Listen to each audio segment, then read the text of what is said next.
Let's bring in a number of our great reporters on this. NBC News White House correspondent Vaughn Hilliard, NBC News senior national correspondent Courtney Kube, and staff writer for The Atlantic covering national security and intelligence, Shane Harris. He contributed to Jeffrey Goldberg's explosive piece in The Atlantic. Shane, I want to begin with you on this, and this is what Donald Trump just said one moment ago.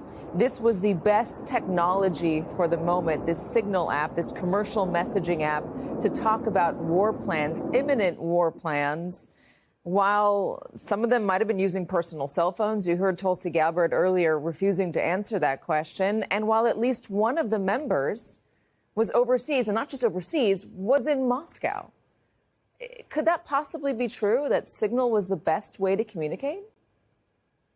I've been reporting on national security for 25 years, which is longer than Signal's been around. I've never heard or seen U.S. officials discussing active, real-time combat operations using devices that are not approved to transmit classified information. Lots of people use Signal. I cannot imagine having a conversation of that level of sensitivity on Signal myself. It just defies common sense. And more to the point, I am not aware of any government regulation or rule that has allowed Signal to be used to transmit classified information. And I understand now we have just heard the president say the information was unclassified. I mean, he literally has the authority to declassify things. I've seen all the texts. If that's not classified information, I don't know what classified information is. Please help me understand. Detailed. Help me understand that more. Look, there are descriptions of the times that planes are going to launch, the times they will be over their targets, the kinds of weapons that will be fired at those targets, assessment of the damage done to those targets. There are discussions of policy debates among the vice president, the secretary of defense, people talking about what the president ordered, what are his policies going to be, how do we make people pay for that? All of this it'd be presumed to be classified. And you note to also how the DNI and the CIA director were asked this in open testimony today, particularly by Senator King. Wouldn't this be presumptively classified? And they didn't seem to be able to find an answer for that. I've seen a lot of classified information in my time. I've seen battle plans like this before, too, that were clearly marked classified. I just don't see how this information would be deemed appropriate for transmitting over Signal on a mobile device among 17 or 18 people who were in the group, none of whom I think would have been able to have been in a secure facility because you can't take your phone into those facilities. Yeah. So we're talking about officials traveling, moving around in the world with it on their phone. I've never seen anything like that. It is not ordinary and it's not secure. Explain the significance of one of the members being in Moscow. Explain as a journalist what you were told if you were entering into Russia about your personal devices, about any hotel room you walk into. How difficult is it to have a secure conversation while you're in Russia? It's incredibly difficult. Your communications are surveilled if you're a journalist. We know to travel in countries like Russia or China using disposable devices, not our actual devices. A senior emissary of the president is a walking intelligence target. Yes, Signal is end-to-end encrypted and provides good security in that respect, but it sits on a device, a physical device, and one would have to presume that the Russians were doing everything they could to physically surveil that device while Mr. Witkoff was in Moscow. That means that the communications on the phone are not actually secured, perhaps not in the way he might assume so. It defies common sense that they would think these conversations were secure while someone is sitting in Russia. Courtney, on the timing, so you heard Shane describe the content of the text messages. This was a moment that I found to be fascinating during the hearing. It was Jack Reed and then Jon Ossoff trying to get to DNI Gabbard and CIA Director John Ratcliffe about the timing that was revealed in these text messages. They both said, I don't know a lot.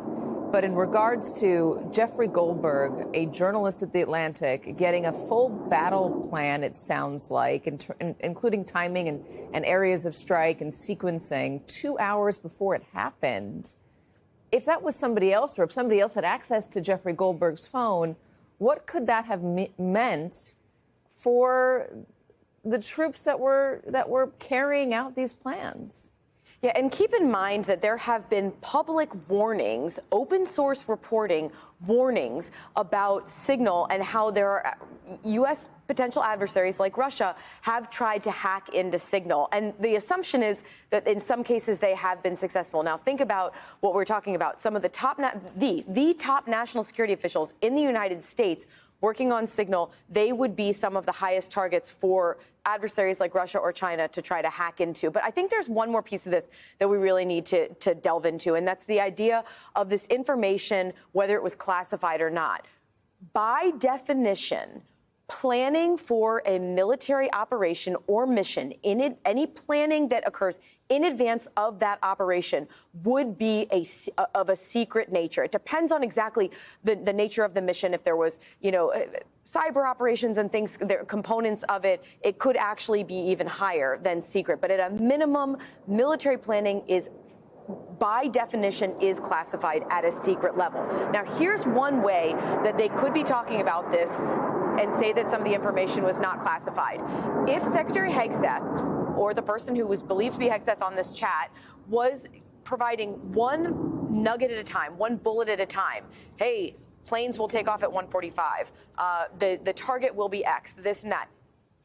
Individual pieces of that information, one by one, may not every single one of those be of a classified nature, that piece of information. But Katie, there are times where information becomes classified in the aggregate. So when you put all that information together, you are talking about information that is about a mission that is about to take place. It puts U.S. military lives at risk if that information is aggregated together, because it tells a potential adversary where planes, manned aircraft, are going to be, what they will be striking. It gives the potential for the leaders' names. According to Shane's colleague Jeffrey Goldberg, leader names, individual Houthis' names, were included in this chat.